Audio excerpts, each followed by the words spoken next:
Good morning ಎಲ್ಲರಿಗೂ. ಇವತ್ತು ಒಂದು ಒಳ್ಳೆ ದಿನಾನ ದೇವ್ರು ಕೊಟ್ಟಿರೋದ್ರಿಂದ ಈ ಒಂದು ಒಳ್ಳೆ ದಿನಾನ ದೇವರ ಒಂದು ವಾಕ್ಯದಿಂದಲೂ ಮತ್ತು ಒಂದು ಕಾಫಿಯಿಂದಲೂ ನಾವು ಪ್ರಾರಂಭ ಮಾಡೋಣ. ಇವತ್ತಿನ ಒಂದು ಮೆಸೇಜ್ನ ಒಂದು ಟೈಟಲ್ ಏನಂದರೆ ನಿಜವಾದ ಮಾನಸಾಂತರ, ಟ್ರೂ ರೆಪೆಂಟೆನ್ಸ್ ಅಂತ. ನಿಜವಾದ ಮಾನಸಾಂತರ ಅಂದರೆ ಏನು? ಒಬ್ಬ ವ್ಯಕ್ತಿ ಮಾನಸಾಂತರ ಆಗಿದ್ದಾನೆ ಅಂದರೆ ಅವನು ಹೆಂಗಿರ್ತಾನೆ ಅದನ್ನು ನಾವು ತಿಳ್ಕೊಳ್ಳೋಣ ಇವತ್ತು.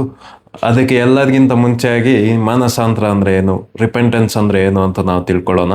ನನ್ನ ಪ್ರಕಾರ ವಾಕ್ಯನ ಇಟ್ಟು ಆಧಾರಕ್ಕೆ ನಾನು ವಾಕ್ಯವನ್ನು ಇಟ್ಟು ನನ್ನ ಪ್ರಕಾರ ಮಾನಸಾಂತರ ಅಂದರೆ ಏನು ಅಂದರೆ, ನಾವು ಪಾಪ ಮಾಡಿದಾಗ ತಡೆ ಮಾಡಿದರ ಹಾಗೆ ತಂದೆ ಬಳಿ ಓಡೋಗೋದು ಮತ್ತೆ ವಾಪಸ್ ಓಡೋಗೋದು ನಿಜವಾದ ಒಂದು ಮಾನಸಾಂತರ ಹೊಂದಿರೋ ಒಂದು ಜೀವಿತದ ಗುರುತು. ಪಾಪ ಮಾಡಿದಾಗ ದೇವ್ರನ್ನ ಬಿಟ್ಟು ಓಡೋಗೋದಲ್ಲ. ಏನಾದರೂ ಒಂದು ಕೆಟ್ಟ ಕೆಲಸವನ್ನು ಮಾಡಿದಾಗಲಿ, ಪಾಪವನ್ನು ಮಾಡಿದಾಗಲಿ, ನಾವಿಲ್ಲ ಇವತ್ತು ಪ್ರಾರ್ಥನೆ ಮಾಡಿಲ್ಲ, ನೆಕ್ಸ್ಟ್ ಪ್ರಾರ್ಥನೆ ಮಾಡೋಕ್ಕೆ ಚಾನ್ಸ್ ಸಿಕ್ಕಿದಾಗ ಆ ಒಂದು ಅವಕಾಶದಿಂದ ಬಿಟ್ಟು ಓಡೋಗೋದಲ್ಲ. ಯಾವಾಗೆಲ್ಲ ಅವಕಾಶಗಳು ಸಿಗುತ್ತೋ ತಡೆ ಮಾಡಿದರ ಹಾಗೆ ಯೇಸು ಕ್ರಿಸ್ತನ ಹತ್ರ ಓಡೋಗೋದು ನಿಜವಾದ ಮಾನಸಾಂತರ. ಈ ಥರ ಒಂದು ಆಗಬೇಕಂದ್ರೆ, ಈಗ ನಾನು ತಡೆ ಮಾಡಿದರೆ ಹಾಗೆ ತಂದೆ ಬಳಿ ನಾನು ಓಡೋಗಬೇಕು ಅಂದರೆ ಏನಾಗಬೇಕು ಅಂದರೆ, ವಾಕ್ಯದಲ್ಲಿದೆ ರೋಮನ್ಸಲ್ಲಿ, ಆತನ ಒಳ್ಳೆ ಕಾರ್ಯಗಳೇ ನನ್ನ ಮಾನಸಾಂತರಗೊಳಿಸ್ತು ಅಂತೆ. ಅಂದರೆ goodness of God leads us to repentance ಅಂತ ವಾಕ್ಯದಲ್ಲಿದೆ. ಏನು ಮಾಡಬೇಕು, ನಾನು ನಿಜವಾದ ಮಾನಸಾಂತರ ನಾನು ಹೊಂದಬೇಕಂದ್ರೆ ಏನು ಮಾಡಬೇಕಂದ್ರೆ, ಆತನ ಒಳ್ಳೆ ಕಾರ್ಯಗಳನ್ನ ನಾವು ಯಾವಾಗಲೂ ದಿನನಿತ್ಯ ಧ್ಯಾನ ಮಾಡ್ತಾ ಇರಬೇಕು. ಆತ ನಾನು ಪಾಪದಲ್ಲಿರುವಾಗಲೇ, ಪಾಪ ಮಾಡುವಾಗಲೇ ನನಗಾಗಿ ಸತ್ತ. ಆತ ನಾನು ಏನು ಇಲ್ಲದೇದಾಗಲೇ, ನಾನು ಇನ್ನೂ ರೂಪನೆಗೊಂಡಿಲ್ಲ, ಅದಕ್ಕಿಂತ ಮುಂಚೆ ನನ್ನನ್ನು ನೋಡ್ದ, ಆ ನಂತರ ನನ್ನ ಪ್ರೀತಿ ಮಾಡ್ದ. ನಾನು ಏನು ಮಾಡಿಲ್ಲ ಅಂದ್ರೂ ಇಷ್ಟೆಲ್ಲ ನನ್ನ ಪ್ರೀತಿ ಮಾಡ್ತವ್ರಲ್ಲ. ಯಾವಾಗ ನಾವು ಈ ಥರ ದೇವರ ಒಂದು ಪ್ರೀತಿಯನ್ನು ನಾವು ತಿಳ್ಕೊಳ್ಳೋಕ್ಕೆ ಹೋಗ್ತಾ ಇರ್ತೀವೋ ಆವಾಗ ನನ್ನ ಹೃದಯದಲ್ಲಿ ಮಾನಸಾಂತರಗೊಳ್ಳುತ್ತೆ.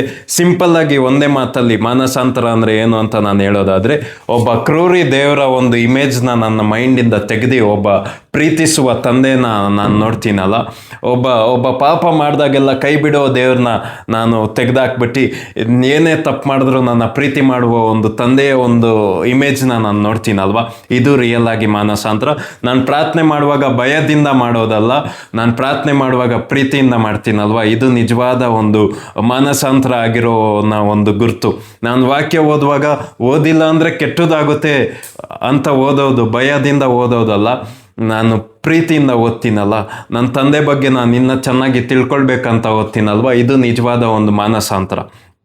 ನಾನು ಚರ್ಚ್ಗೆ ಹೋಗಿಲ್ಲ ಅಂದರೆ ಏನೋ ಒಂದು ಕೆಟ್ಟದಾಗುತ್ತೆ ಅಂತ ಚರ್ಚಿಗೆ ಭಯದಿಂದ ಹೋಗೋದನ್ನ ಪ್ರೀತಿಯಿಂದ ನಾವು ಹೋಗ್ತೀವಲ್ವ, ಇದು ನಿಜವಾದ ಮಾನಸಾಂತರ. ನಾನು ಏನು ಹೇಳ್ತಾ ಇದ್ದೀನಿ ಇವತ್ತು ಅಂದರೆ, ಏನೇ ಕಾರ್ಯಗಳನ್ನ ನೀವು ಮಾಡ್ತಾಯಿದ್ರು ಇವತ್ತಿಂದ ನೀವು ಭಯದಿಂದ ಮಾಡೋದಕ್ಕಿಂತ ಹೆಚ್ಚಾಗಿ ಪ್ರೀತಿಯಿಂದ ಮಾಡಿ.